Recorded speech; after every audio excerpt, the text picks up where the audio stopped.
Hello दोस्तों, तो कैसे हैं आप सभी। आज की कहानी हम शुरू करते हैं। आज फिर भाभी ने मुझे घर में घुस कर के देखते ही बड़बड़ाना शुरू कर दिया। क्या हुआ भाभी? अरे होना क्या था, विक्की के लिए नूडल्स लाई थी और तुम्हारी लाडली खा गई। इतनी चटोरी हैं, कितनी देर लगती है छत से बुला कर लाने में। चोर कही की तो मैंने अपनी बेटियों को आवाज़ दी। क्यों खाई तुमने भैया के नूडल्स? तो दोनों बच्चे रोने लगी। मम्मी भूख लग रही थी। क्यों दोपहर को खाना नहीं खाया? किचन में था ही नहीं। तो सुधा अपनी भाभी की तरफ देखती है। अरे मैं खा रही थी, इतने में मेरी फ्रेंड आ गई। तो मैंने कहा आ जा, आ जाओ तुम भी खाना खा लो। तो खाना लग गया। एक दिन खाना नहीं खाओगी मर नहीं जाओगी। इतने में सुधा के पापा की आवाज़ आती है। अरे बिटिया, एक कप चाय बना दो।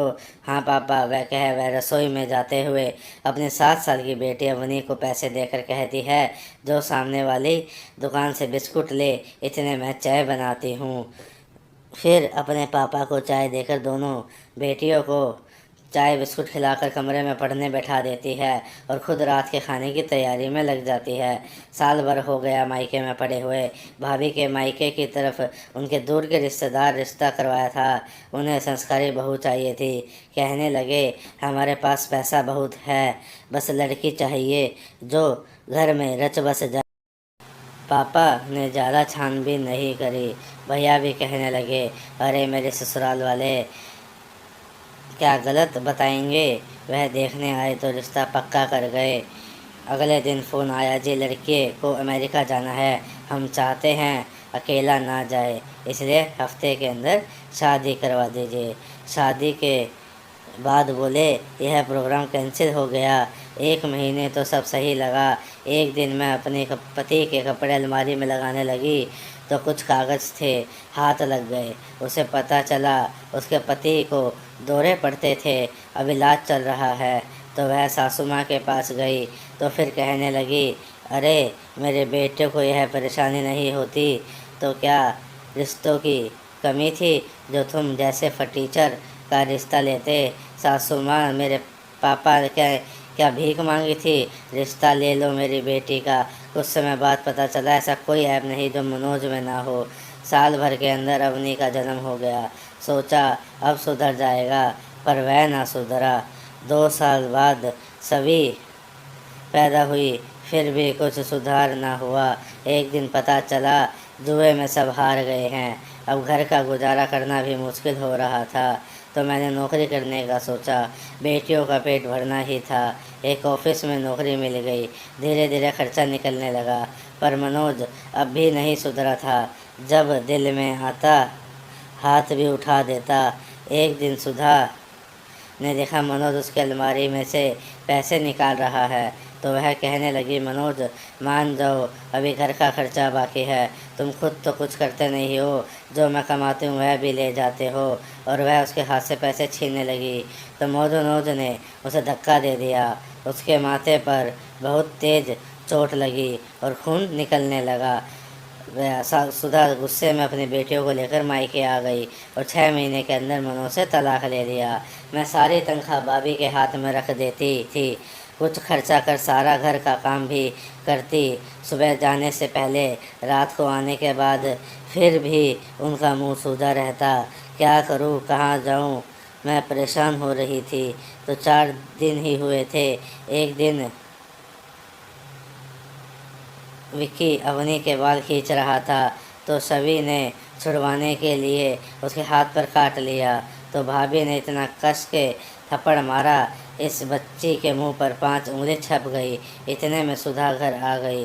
बच्ची दर्द के मारे रो रही थी। भाभी, अपनी आपने मेरी बेटी को कैसे मारा और क्या करूं, सिर पर बिठाऊं। ऑफिस जाती तो मन बेटियों में लगा रहता है। एक दिन मेरी सहेली अनुभा कहने लगी, क्या बात सुधा, 3 दिन से देख रही हूँ तुम बहुत परेशान हो। तो वह उसे सारी बात बता देती है। तो कहने लगी, औरतों के लिए यही तो परेशानी है, समस्या है। ससुराल अपना होता नहीं, शादी के बाद मायका भी पराया हो जाता है। अगर तुम्हें मेरी बात ठीक लगे तो मेरे घर के पास एक खाली फ्लैट है, तुम वह किराए पर ले लो। जब इतना कमाती हो तो क्यों किसी के अधीन रहना। मैं भी तो अपनी मम्मी के साथ किराए के फ्लैट में रहती हूँ। पापा के जाने के बाद मम्मी के गई थी, पति ने साथ रखने से मना कर दिया था, तो मैंने अपनी मम्मी के पास आ गई। अच्छा खासा कमाती हूँ, आराम से रहती हूँ। वह छुट्टी के बाद उसे फ्लैट दिखा लाती है, वह एडवांस भी दे आती है। अगले दिन से उसमें सफ़ेदी पेंट करवा, अपनी सहेली से उधार ले थोड़ा जोर का सामान, कुछ रसोई का, कुछ राशन, एक पंखा, एक हफ्ते के अंदर सब सेट कर देती है। आज यह सोच कर जाती है जाकर पापा से बात करूँगी। भाभी ने आज भी कलेश कर रखा था। पापा बेचारे कोने में बैठे थे, तो मैंने जाकर पूछा क्या हुआ भाभी।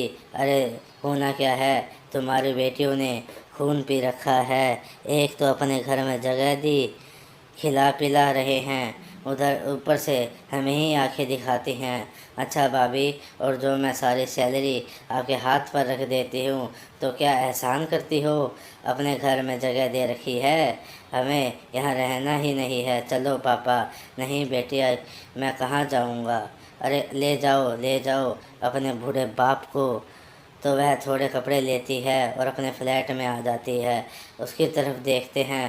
पापा ने आपको आज बताने ही वाली थी तो पहले ही लड़ाई हो गई। कोई बात नहीं बेटा, मैं सब समझता हूँ। भाभी कहने लग रही थी अरे 2 दिन में वापस आ जाएंगे। कहाँ जाएंगे, कौन रखेगा। थोड़ा टाइम लगा पर सब सेट हो गया। सुबह बेटियों को स्कूल भेज देती, दोपहर को पापा ले आते। अब तो पापा में भी हौसला आने लगा था। कोई लड़ाई नहीं, झगड़ा नहीं। उधर भाभी पछता रही थी कि सारा काम करती थी और सैलरी भी देती थी। पति की पूरी सैलरी बचा जाती थी।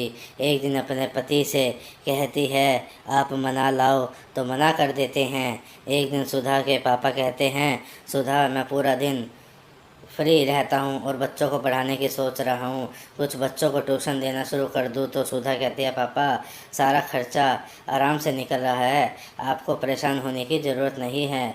फिर भी वह नहीं मानते और 2-4 बच्चों को मैथ्स पढ़ाने लगते हैं। अब सुधा और उसकी बेटियाँ खुश रहने लगी थी। वह अपने दोस्त को बहुत धन्यवाद करती है और भगवान से कहती है तुम्हारे जैसा दोस्त सबको मिले। दोस्तों, हमें कमेंट करके बताइए कि सुधा का फैसला सही था जो अपने पापा को अपने साथ अपने घर ले आई।